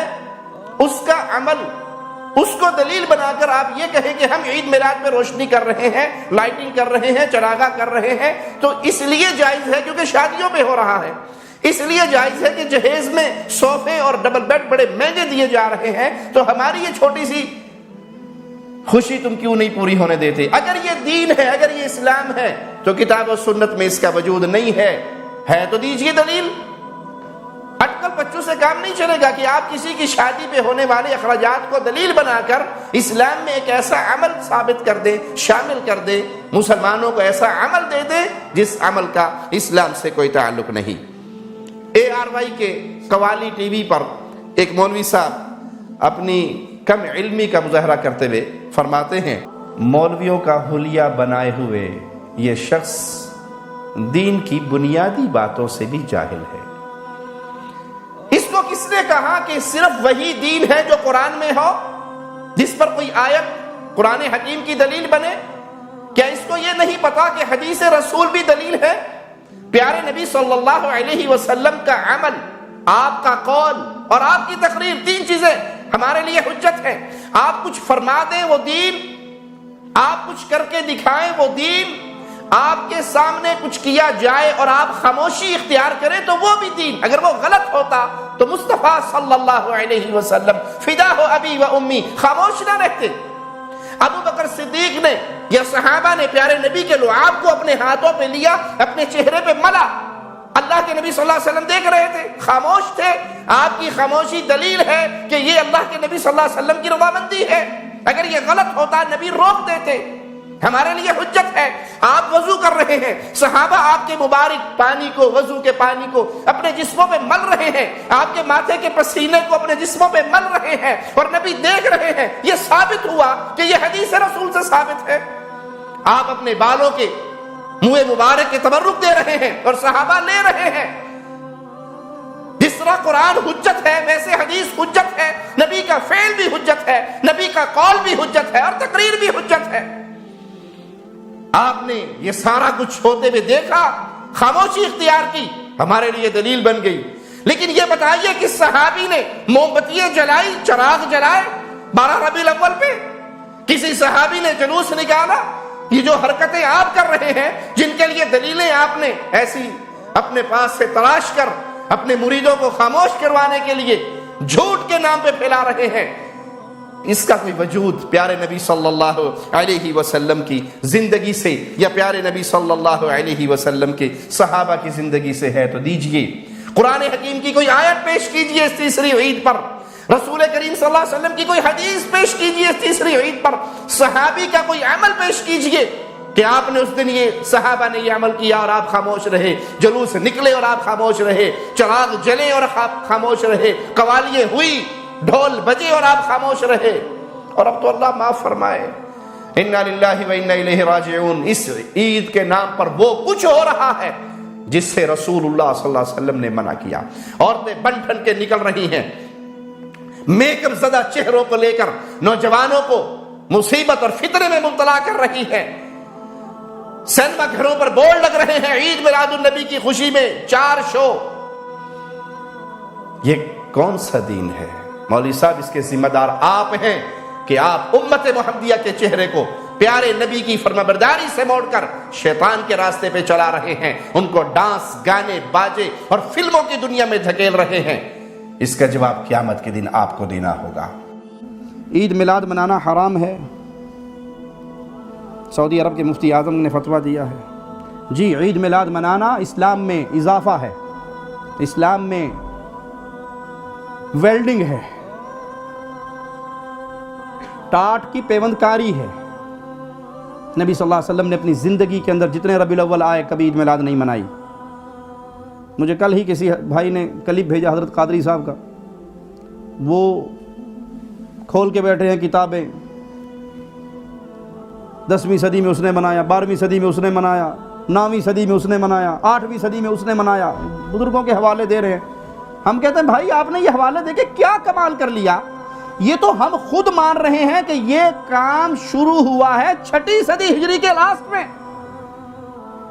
ملک مظفر نے, شاہ اربل نے اس بدعت کی بنیاد رکھی. اگر آپ کو دعویٰ ہے ایمان کا, عقیدے کا, تو مجھے دکھاؤ ابو بکر نے منایا, عمر, عثمان, طلحہ, سعد, سعید, زبیر رضوان اللہ علیہ مجمعین نے منایا. صحابہ کا دور جس کے بارے میں پیارے نبی نے فرمایا تھا بہترین دور میرا, پھر میرے بعد, پھر اس کے بعد تابعین نے منایا, تبع تابعین نے منایا, محدثین نے منایا, ائمہ دین نے منایا. یہ تو 6 صدی ہجری سے آپ نے اس کی بدعت کی بنیاد رکھی ہے, اور آپ اب پیش کر رہے ہو پبلک کے سامنے کتابیں کھول کے کہ دیکھو جی فلاں نے منایا. 6 کے بعد تو یہ بدعت کسی نہ کسی صورت میں باقی رہی, اور جو وقت گزر رہا ہے اس بدعت کے اندر خباثتیں اور بھر رہی ہیں. سینما کے اندر بھی فلمیں اس دن خوشی کے ساتھ چلائی جاتی ہیں. ملتان کے اندر چادر شریف والی ایک سرکار ہے, اس نے 70 فٹ لمبا اور 4 فٹ چوڑا کیک بنایا ہے. میں نے اپنی آنکھوں سے دیکھا.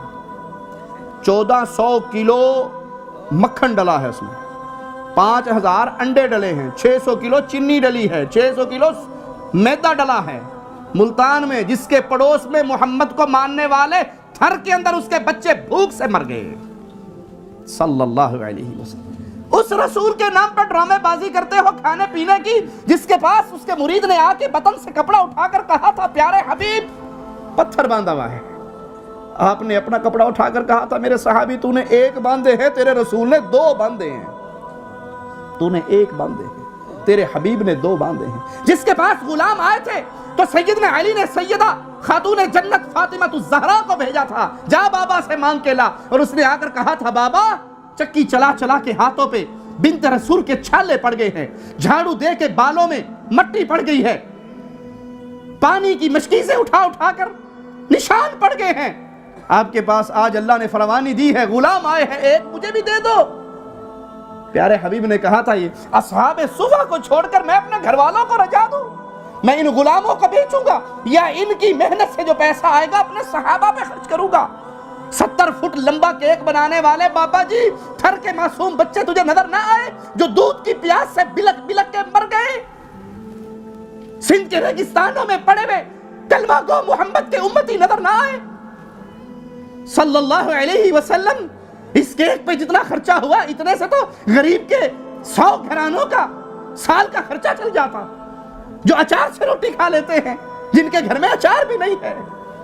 یہ عید میلاد النبی کے نام پہ ہی ساری بدعات چل رہی ہے جو مصطفیٰ علیہ الصلوۃ والسلام سے ثابت رہی ہے. اب آپ دیکھیں یہ ہمارے ادھر چوک کے اندر وہ بڑا بینر لگ گیا ہے، نثار تیری چہل پہل پہ ہزاروں عید ربیع الاول، سوائے ابلیس کے جہاں میں سبھی تو خوشیاں منا رہے ہیں. تو وہ ابلیس کس کو کہہ رہے ہیں؟ جو ان کے طریقے پہ نہیں منا رہا. ان سے پوچھے یہ آپ کا طریقہ کب شروع ہے؟ تو وہ اعلیٰ حضرت ہی بتاتے ہیں کہ رسول اللہ کی وفات کے 800 سال بعد نبی علیہ السلام کا تو طریقہ یہ تھا جو صحیح مسلم میں ہے کہ آپ پیر کا روزہ رکھا کرتے تھے. پوچھا کہ کیوں رکھتے ہیں؟ فرمایا فیہ ولدت و فیہ انزل علیہ، اس دن میں پیدا ہوا، اس دن مجھ پہ پہلی وحی نازل ہوئی. اور یہ پوری دنیا کا راشن اکٹھا کر کے کھا رہے ہوتے ہیں روزے کی بجائے، اور اس کو نام دیا ہوتا ہے انہوں نے عید کا. اور پھر جب پوچھے کہتے ہیں جی عید والے دن تے تمہیں پتہ روزہ نہیں ہوتا، تو اے تسی منو پہ دس دیو، میں تو تمہیں نبی علیہ السلام کا فرمان دسدا پیا ہاں کہ آپ نے اپنی خوشی جڑی ہے قرآن کی خوشی اور اپنی پیدائش کی خوشی، فیہ ولدت و فیہ انزل علیہ، اس دن میں پیدا ہوا، اس دن مجھ پہ پہلی وحی نازل ہوئی. جشن قرآن اور جشن میلاد تو رسول اللہ نے صلی اللہ علیہ وآلہ وسلم روزہ رکھ کے منایا، اور آپ جو ہے وہ راشن کے ذریعے مناتے ہیں، اور وہ بھی لوگوں سے ہتھیا کے. ادھر تو آپ کو آئیڈیا نہیں ہے، پنڈی میں آپ چلیں گے گاڑی کے آگے آپ کے آگے کھڑے ہو جاتے ہیں، جب تک آپ کچھ نہ دیں وہ آپ کی گاڑی کو آگے نہیں جانے دیتے. یہ نبی علیہ السلام نے اپنے صحابہ کی یہ تربیت کی تھی کہ اس طریقے سے میلاد منانا ہے. اب انہوں نے دین کے طور پہ اڈاپٹ کیا ہوا ہے، اور پھر کہتے ہیں دیکھیں نا جی 2 گھر ہیں، ایک کے اندر میلاد ہو رہا ہے کہ نہیں ہو رہا، تو ظاہر ہے کہ جو کر رہا ہے اسی کو خوشی ہے، جو نہیں کر رہا اس کو نہیں خوشی. تو سر پھر اس کی اپنے دعائی ان کو دی ہے نا کہ سر ربیع الاول میں تو یہی کیس ہے، لیکن ربیع الاول سے 2 مہینے پہلے محرم بھی گزرا ہے. 2 گھر تھے، ایک گھر کے اندر ماتم ہو رہا تھا اور آہو بکا تھا، نوحہ ہو رہا تھا، دوسرے گھر کے اندر جو ہے وہ ٹی وی بھی چل رہا تھا. یہ والا گھر شیعہ کا تھا، یہ بریلویوں کا تھا. تو آپ بتاؤ کہ محبت اہل بیت کس میں ہے؟ جس گھر میں نوحہ ہو رہا ہے اور لوگ رو رہے ہیں حضرت حسین علیہ السلام کو یاد کر کے، یا اس گھر میں کہ جہاں پہ نہ کوئی نوحہ ہے، تو کیا کہیں گے کہ جی اس طرح کے طریقے سے تو نہیں محرم منانا ہوتا، تو اس طرح کے طریقے پہ میلاد بھی نہیں منانا ہوتا. آپ ویسے کنٹرول انوائرمنٹ میں پروگرام کریں، محرم میں بھی کریں، میلاد میں بھی کریں، جلسے کریں، سیرت کے اوپر، سورت کے اوپر، میلاد کے اوپر ہم بھی کرتے ہیں پروگرام. لیکن یہ جو آپ نے باقی ایکٹیویٹیز پھر اس کو دنیاوی برتھ ڈے کے ساتھ ریلیٹ کر کے، اور یہ ساری کی ساری ایکٹیویٹیز اسی طریقے سے 11ویں شروع کی ہوئی ہے. ابھی تو 11ویں کا مہینہ آنا ہے، اگلا مہینہ جو ہے وہ 11ویں کا آ جانا ہے. اس کے بعد پھر مہینہ آ جاتا ہے جناب معراج النبی کا. تو یہ پورا سال ہی معاملات چلتے رہتے ہیں، ایکٹیویٹیز رہتی ہیں، پورا سال رہتی ہیں. تو ایکٹیویٹیز کے اندر پورے کے پورے دین کو ڈال دینا اور دین کی اصل سے آپ روگردانی کر لیں. آپ یہ شیعہ کی بھی آپ مساجد کے باہر سے گزریں تو آپ کو ہر تیسرے دن کوئی نہ کوئی دیکھ کھڑکتی ہوئی سنائی دے گی، اور باہر اتنی مشکل اردو کے اندر جو ہے وہ ایسے ایسے الفاظ لکھے ہوئے ہوں گے کہ بندہ کہتا ہے یہ پتہ نہیں یار کون سا دین کا ہے. ٹھیک ہے، تو وہ لکھا ہوتا ہے وہ بے شیر کا ماتم ہے جی، نہیں بے شیر وہ یعنی وہ چھوٹا بچہ جو ہے نا، ام بے شیر کا ماتم، یعنی وہ ایسا بچہ جو پیدا ہونے سے پہلے، دودھ پینے سے پہلے مر گیا، اس کی ماں کا ماتم، یعنی سیدہ فاطمہ کی طرف وہ منسوب کرتے ہیں. اتنے مشکل مشکل الفاظ لکھے ہوئے ہوتے ہیں اور وہ ختم ہی نہیں ہوتے، پورا سال اس طرح کے معاملات چلتے رہتے ہیں. لیکن آپ کہیں کہ نماز پڑھ لیں یا باقی دین کو پریکٹس کر لیں تو نہیں سر، وہ تو بہت مشکل کام ہے، وہ تو آپ چھوڑ دیں. تو دین کا بالکل جنازہ نکال کے رکھ دیا ان ایکٹیویٹیز نے. ان ایکٹیویٹیز کا دین کے ساتھ کوئی تعلق نہیں ہے. ہم تو صرف آپ کو سمجھا رہے ہیں کہ مرنے سے پہلے اے مسلمان کر لے اس پہ غور. کتابوں کا خدا اور ہے، بابوں کا خدا اور.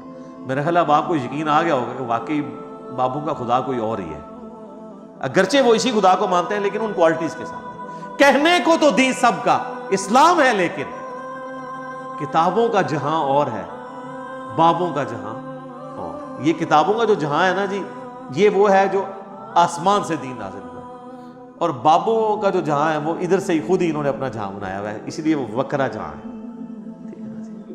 تو اس کا ایک اپنا ہی جہاں ہوتا ہے. وہ کہتے ہیں اس کا اپنا ایک جہاں ہوتا ہے اور وکرا جہاں ہوتا ہے. تو سر آپ دیکھ لیں پھر وکرا جہاں کا کیا رزلٹ نکل رہا ہے. ٹھیک ہو گیا جی. یہ ساری باتیں آپ اللہ اور اس کے رسول کو جا کے بتائیں کہ جنہوں نے ان چیزوں کو مشروع نہیں فرمایا. ورنہ تو ہم کہیں گے کہ بخاری اور مسلم میں حدیث ہے کہ اذان کی آواز سن کے شیطان جو ہے بھاگ جاتا ہے. تو کیا تکلیف ہے کہ عیدین کی اذانیں نہ دی جائیں؟ کہ بعض لوگوں نے تو پڑھنی صرف عید کی نماز ہوتی ہے. تو کیا خیال ہے شروع نہ کروا دیں اذان، شیطان کو بھی بھگائیں؟ تو ہمیں کیا کہا جائے گا کہ رسول اللہ نے نہیں دی، ثابت نہیں. وہ ثابت کو چھوڑو یار، حلال کام ہے کیوں نہ کریں؟ پھر آپ کو ہمارے والی ڈیفینیشن ماننی پڑے. جنازے کی اذان کیوں نہ دیں؟ اچھا اس میں انہوں نے ایک ایکسکیوز نکالا، جنازے کی اذان جو ہے نا جی، وہ جب بچہ پیدا ہوتا ہے نا، جو اذان دی جاتی ہے نا وہ اس وقت ہو جاتی ہے. کولو ہی گل بنا لی نے، کہانی بنائی ہوئی ہے. ٹھیک ہے جی. تو جتنی مرضی کہانیاں بنائیں، کہانیاں بناتے جائیں. اس طرح کی ایکٹیویٹیز کو نبی علیہ السلام نے ایک جملے سے ہی ختم کر دیا. صحیح مسلم میں حدیث ہے 2005، امام باقر علیہ السلام جو امام زین العابدین کے بیٹے ہیں اور مولا حسین کے پوتے ہیں، انہوں نے روایت کی ہے جابر بن عبداللہ سے، اور امام باقر سے ان کا بیٹا امام جعفر روایت کرتے ہیں 2005 نمبر حدیث کے. نبی علیہ السلام جب کبھی بھی خطبہ دیتے تو فرماتے اما بعد فإن خیر الحدیث کتاب اللہ وخیر الہدی ہدی محمد صلی اللہ علیہ وآلہ وسلم وشر الامور محدثاتها وكل محدثۃ بدعہ وكل بدعۃ ضلالہ وكل ضلالۃ فی النار. آگاہ ہو جاؤ، سب سے بہترین کلام اللہ کی کتاب ہے، سب سے ہدایت یافتہ راستہ محمد صلی اللہ علیہ وآلہ وسلم کا ہے. بدترین کام وہ ہیں دین میں جو خود سے داخل کیے جائیں. اس طرح کے تمام کام بدعتیں ہیں، تمام بدعتیں گمراہیاں ہیں، اور تمام گمراہیاں جہنم میں لے جانے والی ہیں. اللہم اجرنا من النار، آمین.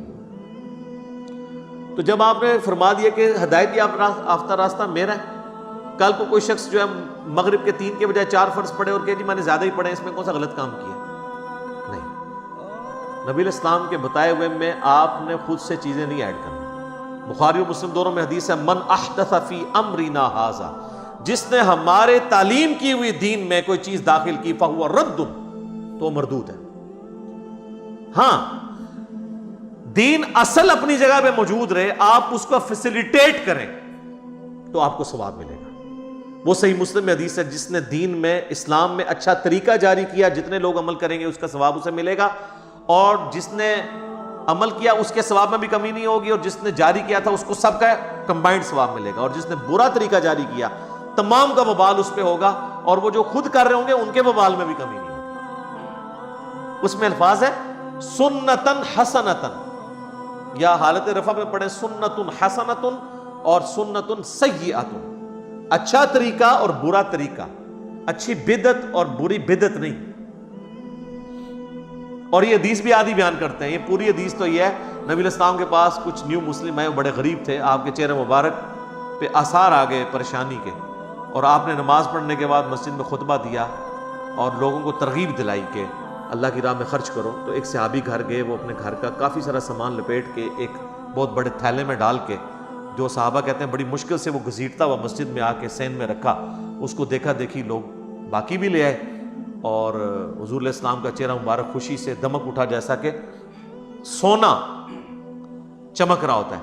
اور پھر آپ فرمایا جس نے اسلام میں اچھا طریقہ جاری کیا. جیسے میں کہتا ہوں امام بخاری امام مسلم نے ایک اچھا طریقہ جاری کیا ہے حدیث کی کتابیں لکھ کے. حدیث کے، قرآن کی آیات کے سافٹ ویئر یہ اچھا طریقہ ہے. الیکٹرانک کاؤنٹر ایک اچھا طریقہ ہے. ہوائی جہاز پہ حج کرنا یہ اچھا طریقہ ہے. مسجد میں قالین بچھانا، ایئر کنڈیشن لگانا یہ اچھا طریقہ ہے. کوئی یہ تو نہیں کہتا کہ سامنے اس ایئر کنڈیشن کے اور اوپر اس قالین کے اور نیچے اس پنکھے کے منہ طرف خانہ کعبہ شریف، اگر عثمان سے بھی نیت کرتا ہے تو یہ دین کو سپورٹیو طریقے ہیں. اس طریقے سے دین کو سپورٹیو طریقہ یہ ہو سکتا ہے کہ آپ قبرستان اگر دور ہے تو کسی بڑی گاڑی میں رکھ کے میت کو لے جائیں، اچھا طریقہ ہے. وہاں پہ اچھا ویل مینجڈ قبرستان ہو، یہ اچھا طریقہ ہے. لیکن وہاں آپ نے جو کچھ پڑھنا ہے وہ وہی پڑھنا ہے جو نبی علیہ السلام نے تعلیم فرمایا. اس طریقے سے قبر کھودنے کے لیے لیٹسٹ انسٹرومنٹ کو یوز کرنا وہ ٹھیک ہے، لیکن قبر ہی کھودنی ہے آپ نے، مردے کو آگ نہیں لگانی، وہ سنت نہیں آپ نے بدلنی. تو اچھا طریقہ اور چیز ہے، اچھی بدعت اور چیز ہے. باقی یہ جو سہارا لیتے ہیں نا صحیح بخاری سے کہ حضرت عمر نے تراویح کی جماعت کے لیے کہا تھا نعم البدعۃ ھذہ، یہ کتنی اچھی بدعت ہے. ہم ایک معصومانہ سوال کرتے ہیں کہ حضرت عمر نے جو تراویح کی جماعت شروع کروائی ہے کیا اس کی اصل دین میں موجود نہیں تھی؟ بخاری مسلم میں الفاظ ہے کہ 3 دن آپ نے خود پڑھی، چوتھے دن آپ نے منع فرمایا کہ مجھے خدشہ ہے تم پہ فرض نہ ہو جائے. تو اس کی اصل تو حضور نے خود کی ہوئی تھی، جاری اس لیے نہیں فرمائی کہ فرض نہ ہو جائے. حضرت عمر نے اپنے دور میں یہ چیز سوچی کہ بھائی حضور کو پسند تھی لیکن وجہ یہ تھی کہ کہیں امت میں فرض نہ ہو جائے، اب تو وہی نازل نہیں ہونی. تو انہوں نے اس کو ابلیگیٹری نہیں کیا، بلکہ وہ مسجد میں آئے تو دیکھا لوگ ٹولیوں میں جماعت کرا رہے ہیں تو ایک امام کے پیچھے ان کو جمع کیا اور کہا نعم البدعۃ ھذہ. یہاں پہ بدعت وہ لغت کے معنوں میں ہے، اصطلاحی بدعت نہیں ہے. اور دیکھ لیں انہوں نے ایک مردہ سنت کو اس طریقے سے زندہ کیا، لیکن چونکہ حضور نے اس کو جاری نہیں کیا تھا امت نے اس کو ایکسیپٹ نہیں کیا. آج کسی کی جرت نہیں ہے وہ کہہ دے کہ تراویح جو ہے اس کی جماعت فرض ہے. الٹا صحیح بخاری میں موجود ہے کہ حضرت عمر نے خود نہیں پڑھی، آپ نے ادھر ورڈکٹ دی کہ سب سے بہتر مرد کی نماز وہ ہے جو رات کے آخری پہر میں گھر میں اٹھ کے پڑھتا ہے. تو آپ اس جماعت سے بہتر تو گھر والی تراویح کو قرار دے رہے تھے قیام اللیل کو. حضرت عمر نے تو اس میں الفاظ نہیں کہ آپ نے خود پڑھی ہو، بلکہ وہ گھر سے وزٹ کیا واپس چلے گئے. تو دیکھ لیں خلفائے راشدین بھی اگر کسی مردہ سنت کو زندہ کرتے ہیں نا، دین کا حصہ نہیں اسے بنوا سکتے. وہ دین وہ ہے جو آسمانوں سے نازل ہوا ہے، دین اس زمین کی چیز ہی نہیں. سب زمین پہ سپورٹ اس کو ضرور دی جا سکتی ہے، دین بنایا نہیں جا سکتا. حتیٰ کہ وقت کا پیغمبر بھی دین کا موجد نہیں ہوتا، اس کو وحی کے ذریعے بتایا جاتا ہے، یا اگر کہیں پہ وہ اجتہاد کرتا ہے تو وحی کے ذریعے اسے انڈورس کر دیا جاتا ہے. بعد میں تو کوئی شخص جناب یہ دعویٰ ہی نہیں کر سکتا کہ اب میں جو کچھ جاری کر رہا ہوں تو وہ دین کا حصہ بن جائے گا. بہرحال یہ بدعت ایک ڈیفیکلٹ ٹاپک ہے، اس میں اہل حدیث بھی بہت ایکسٹریم پہ چلے گئے ہیں اور اس کی وجہ سے ان کو پھر بھگتنا پڑ رہا ہے. تو میں نے 5 گھنٹے کی گفتگو بدعت کے اوپر ریکارڈ کرائی ہے، اگر کسی کو شوق ہے تو. آج میرا ٹاپک نہیں ہے. مسئلہ نمبر 75A اور 75B دونوں ملا کے 5 گھنٹے کی ڈسکشن ہے بدعت کے اوپر. ایک باریکی نٹی گریٹیز تک میں نے اس کے اندر ڈسکس کی ہیں. تو ظاہر ہے کہ اب ہر نشست اس چیز کی متحمل نہیں ہوتی کہ ہم ڈیٹیل کے ساتھ چیزوں کو اس طرح ایڈریس کریں، لیکن چونکہ چیزیں گندی ہوئی ہوتی ہیں بعض اوقات ایک ٹاپک کے ساتھ دوسرا ٹاپک، اس لیے تھوڑا بہت مجھے اشارہ دینا ضروری ہو جاتا ہے. بہرحال آج کی پوری گفتگو کا لب لباب یہ ہے کہ جو شخص مر جائے، مرنے کے بعد آپ نے اس کے لیے نماز جنازہ پڑھنی ہے، یہ اس کے لیے نفع ہے اصالہ ثواب کی فارم میں. اس کے بعد اس کی قبر پہ جا کے دعا کرنی ہے. اس کے بعد جب کبھی بھی قبرستان جانا ہے آپ نے دعا کرنی ہے. اس کے علاوہ آپ گھر بیٹھے ہوئے بھی نماز پڑھتے ہوئے بھی تشہد میں اس کے لیے دعا کرنی ہے آپ نے، یہ دعا ہے. اور یا پھر دوسرا نفع ہے کہ آپ اس کو صدقہ اور خیرات کر کے اللہ کی راہ میں خرچ کر کے اس تک نفع پہنچا سکتے ہیں. یہ 2 ذریعے ہیں جو آپ کی طرف سے اس تک پہنچ سکتے ہیں. باقی یہ قرآن پڑھ کے بخشنا اور اس طریقے سے پہنچانا، اس کی کوئی اصل موجود نہیں ہے.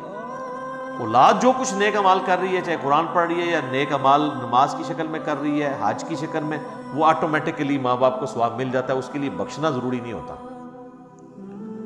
تو اس حوالے سے میں سمجھتا ہوں کہ اہل حدیث مکتب فکر کا جو موقف ہے اصالہ ثواب کے حوالے سے بہت مضبوط ہے کہ یہ ساری کی ساری ایکٹیویٹیز دین میں جو خود سے داخل کی گئی ہیں اسے کنڈیم کریں.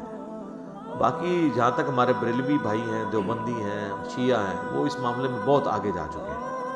اب ان کو ریورس گیئر لگوانا بھی آلموسٹ مشکل ہو گیا، کیونکہ آپ جو چیز انہوں نے دین سمجھ کے اڈاپٹ کر لی ہوئی ہے، اب آپ اس کے خلاف بولیں گے تو وہ تو سمجھیں گے کہ آپ دین کے خلاف بول رہے ہیں. اور سب سے پہلے وہ لوگ آپ کے خلاف کھڑے ہوں گے جنہوں نے کبھی نماز بھی نہیں پڑھی ہوگی.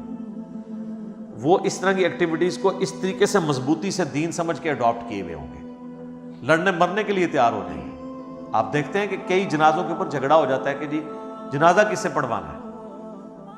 ایون اگر وہ اس کے اوریجنل جو ولی ہیں، اپنے بیٹے، اگر وہ کتاب و سنت کے منہج پہ آئے ہوئے ہیں اور وہ جنازہ پڑھا کے تو اجتماعی دعا نہیں کراتے، تو ساتھ کے رشتہ دار جو ہے نا 3-4 بندے لے کے سائڈ پہ ہو کے دعا مانگنے شروع کر دیتے ہیں. کون سی آپ دین کی خدمت کر رہے ہیں؟ انتشار پیدا کرنا چاہتے ہیں. ایک آپ نے چیز دین کے اندر خود سے داخل کی ہے، آپ کو کوئی سمجھاتا ہے تو آپ کہتے ہیں جناب یہ دعا کے منکر ہو گئے. اور ان کو پھر پھکی اسی طریقے سے دیا کریں. ہم جب درود شریف کی بات کرتے ہیں، یار اذان کے بعد درود شریف پڑھو، صحیح مسلم کی حدیث ہے، جو اذان کا جواب دے درود شریف پڑھے اور الوسیلہ والی دعا مانگے میری شفاعت اس کے لیے حلال ہو جائے گی. تو آپ ضرور پڑھیں اذان کے بعد، اور سپیکر میں پڑھنا ضروری نہیں ہے. اور جب بجلی گئی ہوتی ہے تو پھر پڑھتا بھی کوئی نہیں، کیونکہ کسی کو سنانے کے لیے پڑھ رہے ہوتے ہیں. تو ہم یہ کہتے ہیں کہ وہ کہتے ہیں نہیں پہلے پڑھ لیا بعد میں پڑھ لیا، کیا فرق ہے؟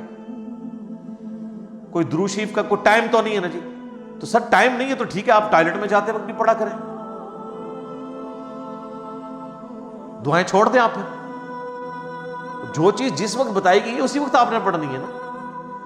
بخاری و مسلم دونوں میں حدیث ہے، ایک صحابی کو نبی علیہ السلام نے دعا سکھائی وضو کے بعد. اس میں الفاظ تھے بِنَبِيِّكَ الَّذِي أَرْسَلْتَ، میں ایمان لایا اس پر جو تیرے نبی کے ساتھ نازل ہوا.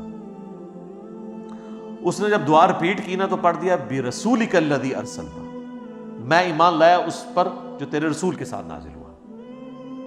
بہتر الفاظ ہیں. نبی تو تمام انبیاء ہیں، رسول تو صرف 315 ہیں 1,24,000 میں سے کم و بیش. تو نبی علیہ السلام فرمایا تم نے میرے الفاظ کیوں چینج کیے؟ تم وہی پڑھو جو میں نے سکھایا. اس نے نہیں آگے سے آرگومنٹ کیا کہ یا رسول اللہ یہ تو بہتر الفاظ ہیں. کو پتا تھا کہ بھی نبی علیہ السلام کے الفاظ نہیں چینج کرنے. جامعہ ترمذی میں حدیث ہے، ایک شخص کو چھینک آئی، اس نے کہا الحمدللہ والسلام علی رسول اللہ.